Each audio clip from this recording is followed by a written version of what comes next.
Yeah. Well, and that's I mean, that is why we're talking about communication, because there's different generations, and every generation, like my generation and older, tend to pick up the phone.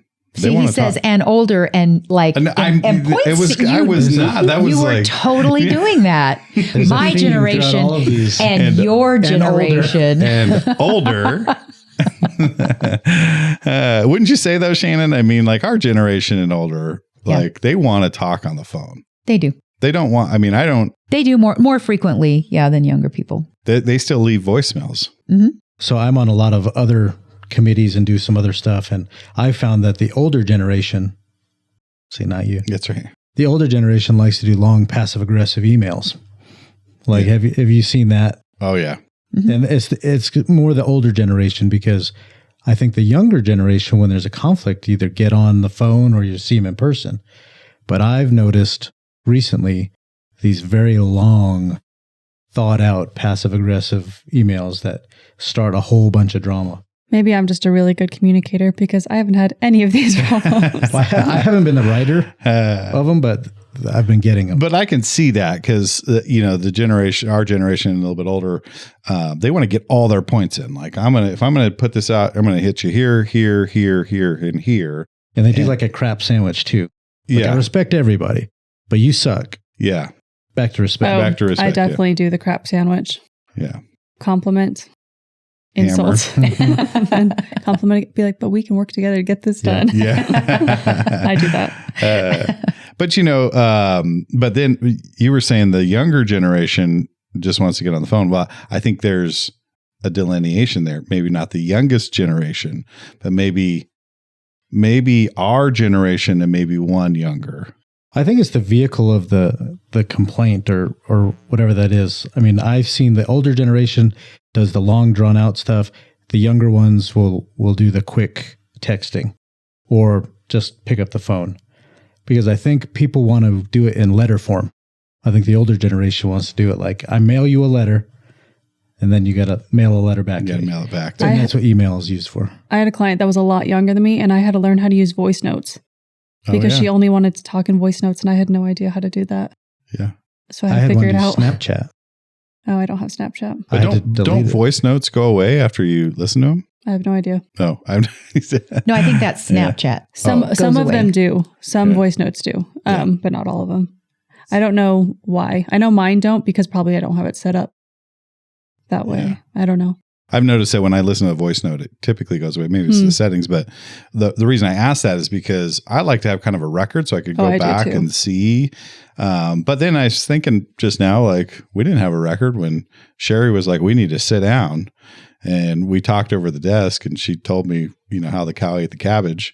And Sherry, by the way, is Nate Duckett's mother, who taught me most everything I know in real estate. Mm-hmm.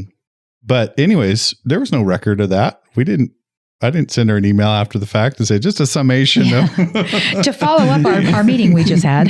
I do that. We didn't do that. I do that all the time. Yeah. No, and I appreciate that, but I was just thinking, didn't do that. We didn't do that back then. I was like, it was done. It was said, and you got punched in the throat, and you were good. You walked away, a few tears in your eye, and you learned your lesson. I think it also depends, like, if there's going to be something happening afterwards, or if it's just like, okay, now it's done and we can move on, then it's probably just done and you can just move on. But if it's like, okay, this is what I understood from the conversation, this is what we discussed, this is the information you need to know, I want to make sure it's all clearly laid out, then I put it in an email. But if it's just you're disagreeing and then it's done.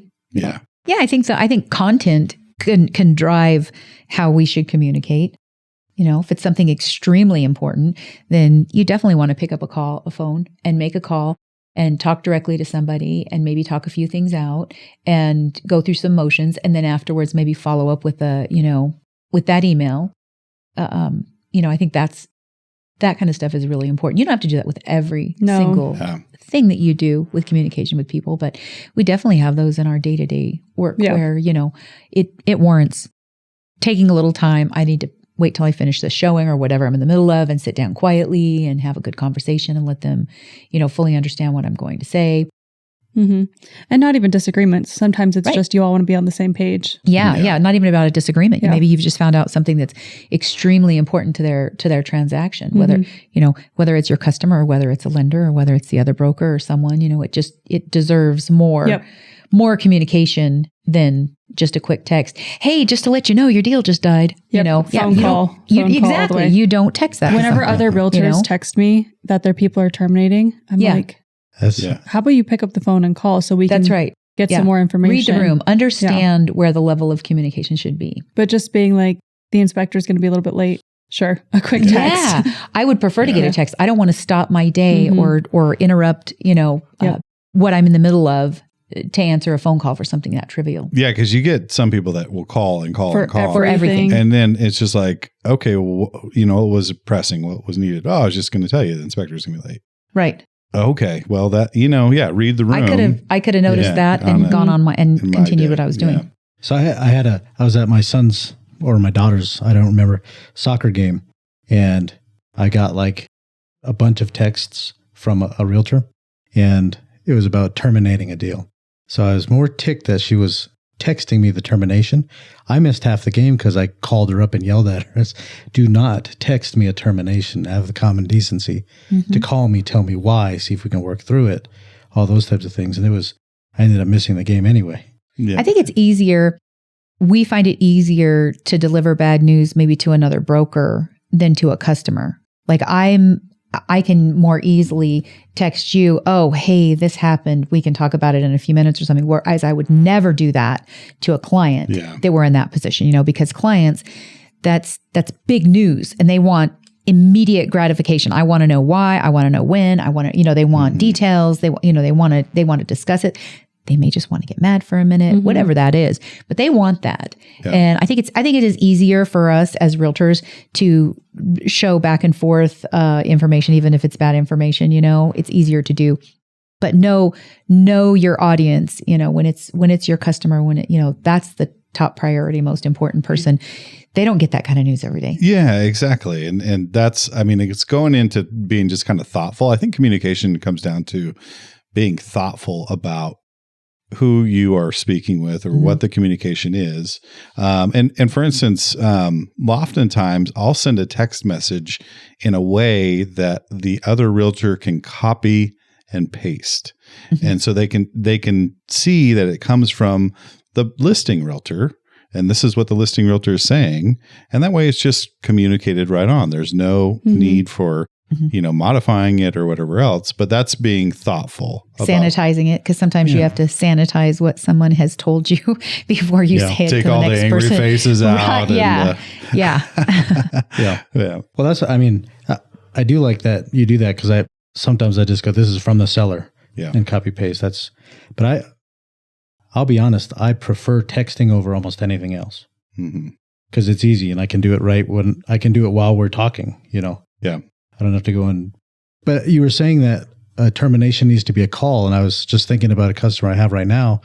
They do not like to be called. They do not like email. Everything's through text. They're faster. You get a better response through text. So at the beginning of every relationship with a client, I always say, how do you want to be contacted? Yeah. How do you want to communicate? That's the art of communication, is understanding your audience, is understanding how I'm going to maybe talk to you throughout the day could be very different from how I'm going to talk to you throughout the day and to you throughout the day, and then my customer or my mother, I'm going to treat each person differently. And that's the art of it, is knowing who you're communicating with and what do they need more than anything. Yeah. One thing I do like about text is I try and be really mindful about including both partners if there's multiple people that own the house. Because I think sometimes one person becomes the default and then the other person's not getting all the information maybe as clearly as the first person is. So I do prefer text for general communication if there's more than one buyer or seller. I agree. Great point. And I've been doing that a lot lately for the last few years. It's like, hey, give me your text. We're going to set up a text string so we're all on the same page. And that way, no one has, I should say this, the likelihood of people not being on the same page is a lot lower. It kind of goes back to what, we're working on an investment property right now. And there's so many different moving parts. Like we'll have conversations and then we'll walk away and the next day it's like, oh, what were some of those facets? And that's where like the follow-up email, when we have a conversation, Aspen's fantastic at this. You'll send a summation email and say, just so we're on the same page, boom, boom, boom, boom, boom. But those text strings act in the same manner. It's like, just so we're all on the same page. I know we discussed this, but I just want to make sure we're clear. I'm going to call and do XYZ, and you are expecting me to do that. And so it's just a good way to do it. But it's also about meeting the client at their level, right? For that client, you would text them that the deal is terminating, or you would call them? I have a few times already. Have you? So you've made the lapse, huh?